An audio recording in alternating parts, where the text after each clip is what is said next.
Richard Bergh belonged to the generation of Swedish artists, composers, designers, and writers determined to contribute to the formation of a nation guided by the French Republican principles of freedom, equality, and solidarity. He played a seminal role in the development of Swedish art and culture, not only as a painter, but also as an essayist, teacher, museum director, and organizer. Hi, I'm Michelle Fakos. I've been lecturing and writing about Nordic art for decades, and am both a Swedish and an American citizen living part-time in Stockholm. I'm excited to share with you my research, gleaned from books, journals, letters, and conversations with other experts. I know how hard it is to find out about Scandinavian art because I had to learn to read Danish, Norwegian, Swedish, and German to do it. Are you with me? Let's continue. Bergh was the son of Edvard Bergh, the landscape professor at Sweden's Royal Academy of Art in Stockholm. Edvard studied drawing first at Uppsala University and then at the Royal Academy of Art in Stockholm, where in 1857 he established a program in landscape painting. His skill won him a travel scholarship that he used to study with the renowned Norwegian landscape painter Hans Gude, a professor at the prestigious Art Academy in Düsseldorf, Germany. One of Edvard's landscapes won a gold medal at the Paris World's Fair of 1867. Naturally, Bergh first studied with his father, and then in the private academy of Edvard Perseus, where many of his future anti-establishment artist friends also studied. After 3 frustrating years at the Royal Academy in Stockholm, in 1881, Bergh departed for Paris, where he remained for most of the decade as a member of the vibrant Scandinavian artists' colony. Like the majority of Swedish artists in Paris, he studied at the liberal Académie Colarossi on the Rue de la Grande Chaumière, the street where I spent the pandemic at number 32. Bergh's very first submission to the famed Paris Salon exhibition, one of the very few regularly occurring exhibitions in Europe at the time, not only was accepted, but won a bronze medal. Bergh captured his colleague Niels Kruger, with whom he had studied both with Perseus in Stockholm and at the Académie Colarossi in Paris. Here Kruger, dressed in a formal corduroy suit, casually smokes a cigarette in his studio, surrounded by drawings, watercolors, and brushes. Along with their compatriot Karl Nordstrom, Bergh and Kruger would form an artists' colony in the coastal town of Varberg a decade later. In 1884, Bergh exhibited at the end of a modeling session at the Paris Salon, where it received favorable reviews from the critics. Here we see a young model dressing at the end of the workday, the intense rays of the setting sun illuminating the top of her head. Stretchers lean against the studio walls as the artist, perhaps a self-portrait of the balding painter, plays the violin as he contemplates his day's work. Most 19th century artists were competent, if not accomplished, musicians, with piano, violin, and flute the most popular instruments. This is a topic on which there is virtually no scholarship in case you're looking for something to research. Bergh's flattening and cropping of tables, chairs, and canvases to create emphatic formal patterns departed from traditional compositional practices based on Renaissance perspective. He may have been inspired by Japanese prints, such as those by Utagawa Hiroshige, which were trendy at the time and where such distortions frequently appeared. Violins were certainly on Bergh's mind in 1884, when he also painted this charming oil sketch of a youth playing the violin. Sheets of music are scattered about in this light-filled Parisian apartment. In addition to a study of the varying effects of light on and through surfaces, the painting is an experiment in asymmetry. The strong vertical created by the dark window frame bisects the painting vertically, but not symmetrically. The dark form of the boy against the sheer swan white curtain is balanced in mass, but not proportion, by the bureau, situated symmetrically against the window, but lopsided within the picture. Bergh visited the 7th Impressionist exhibition in 1882, as well as the premiere exhibition of the Salon des Indépendants, another Parisian secessionist group, in 1884. Its policy of no juries, no prizes, contrasted with those of the Salon. Exposure to the daring paintings of the Parisian avant-garde may have emboldened such a light-filled and loosely painted work. Among his contemporaries, Bergh was the one most interested in understanding painting, its purpose and motivation, and read widely in evolutionary biology, botany, physiology, psychology, and physics. He wrote numerous essays beginning in 1886, some of which have been published but never translated. In an unpublished essay, Bergh observed that, quote, "The more photography developed in the 19th century, the more artists felt an intuitive need to distance themselves from objective, quasi-photographic representations," end quote. In March 1885, 6 months after his elder colleague Ernst Josephson had published 2 letters in Sweden's leading newspaper calling for the Royal Academy's reform, Bergh and more than 80 other Swedish artists co-signed a formal petition to that institution demanding the democratization of the Academy administration, modernization of its curriculum, and a schedule of regularly occurring exhibitions. To demonstrate that they meant business, these secessionist artists, known as the opponents, organized an exhibition 1 month later at a Stockholm gallery to showcase the innovative work of Swedish expat artists living in Paris. Titled On the Banks of the Seine and co-curated by Josephson and Bergh, it was a resounding critical and financial success. So much so that they held a second, equally successful exhibition the following fall, defiantly titled The Opponents. Josephson's fragile mental condition left Bergh as the group's de facto leader. In his essay, Art Academies, Bergh summarized the opponents' position. Quote, "What does the study of antiquity have to do with our time, our country, our art? Haven't preceding eras always undertaken the task of representing their own era and country?" End quote.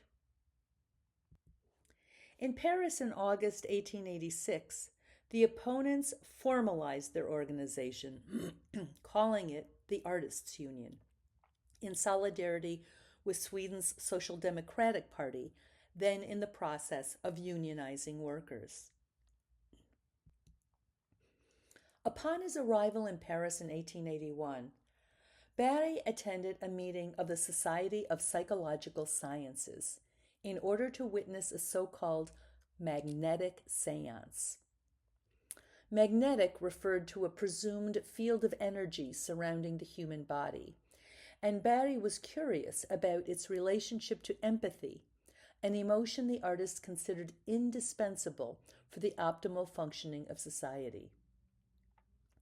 This painting does not record a particular event, but is rather an amalgamation of memories of the demonstrations performed by the renowned Dr. Georges Dujardin Beaumetz at Saint-Antoine Hospital in Paris. In an essay, Bergh explained that his goal was to document the fleeting transitional moment between consciousness and unconsciousness, a moment that photography could never capture and one that passes so quickly in actuality that grasping it requires memory. In the 1870s and 80s, many avant-garde artists downplayed memory in an effort to represent visual impressions instantaneously.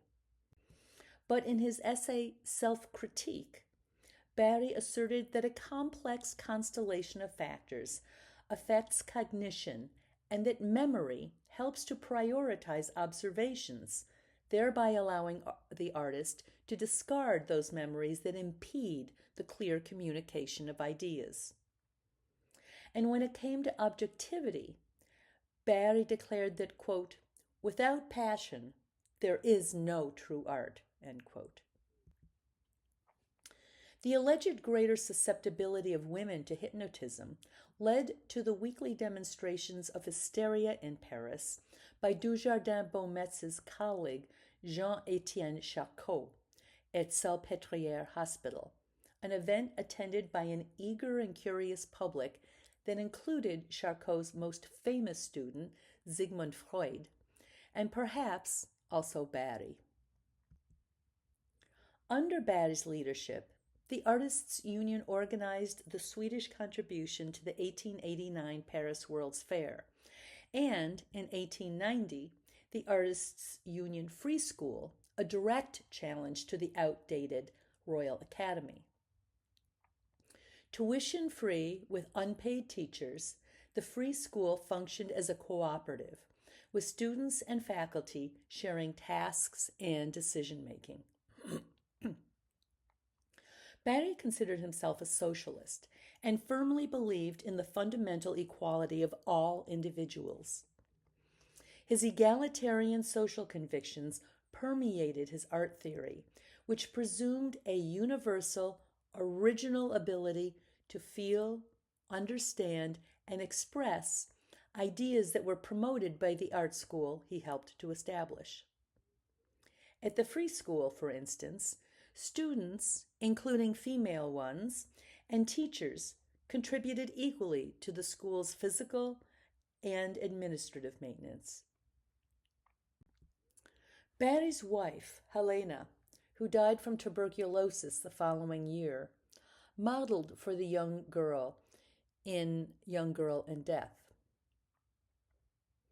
The Great White Plague, as tuberculosis was known, affected more women than men and killed about 1% of the European population in the 19th century.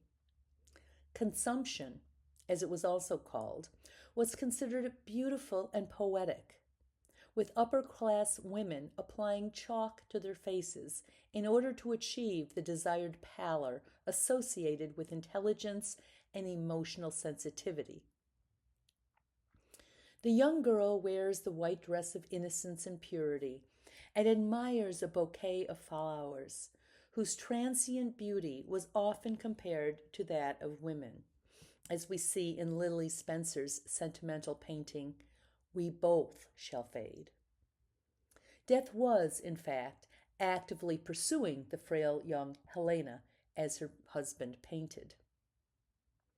Here, youth remains oblivious to the looming danger, while death, who interestingly also casts a shadow, carries his scythe and leans forward as if about to tap his quarry on her shoulder.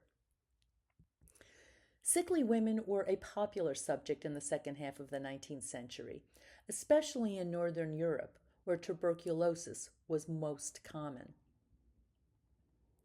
Following the 1889 World's Fair, Bergh returned to Sweden, and in 1893 he moved to Varberg, a beach town on Sweden's west coast, with his daughter and second wife Gerda.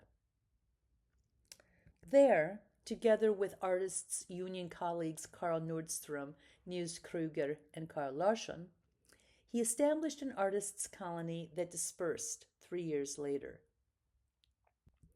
The location was chosen because of its proximity to Göteborg and their main patron at the time, the banker Pontus Fürstenberg, who lived there. Bergh kept abreast of developments in art, philosophy, and science.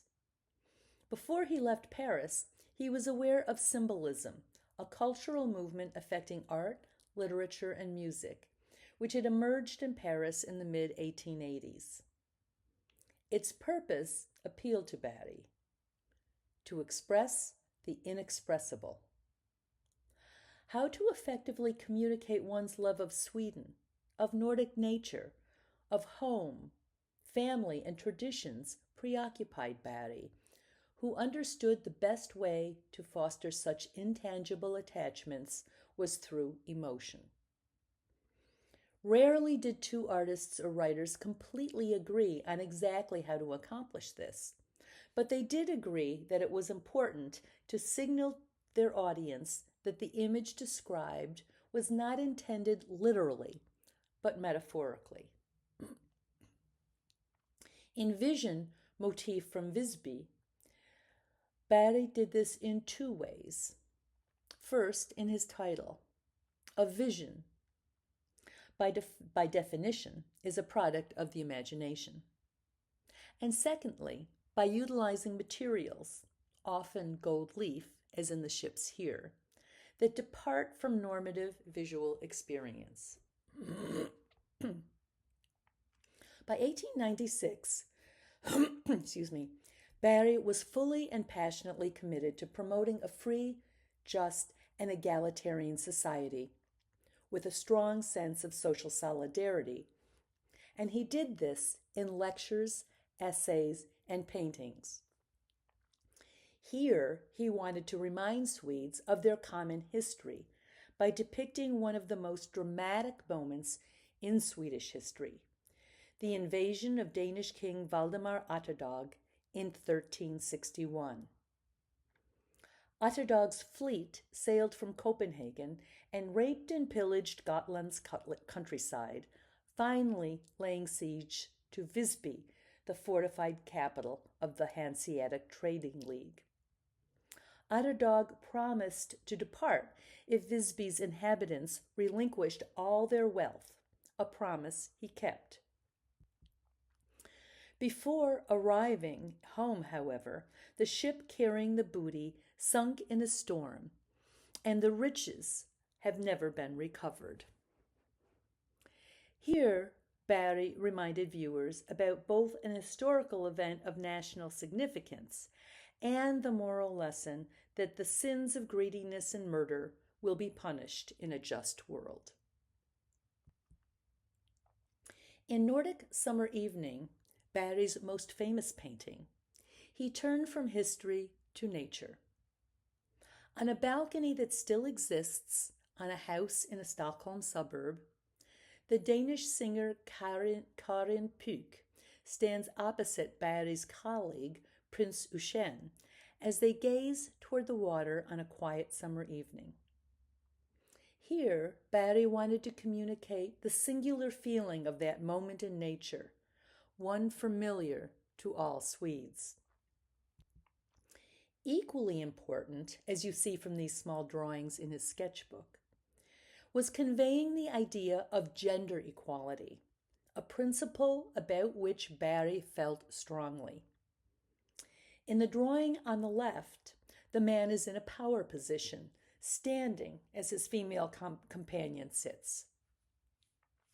The second drawing more emphatically depicts the imbalance of then contemporary gender relations, while the third shows gender equality, with the figures equal in height and mirroring one another's postures.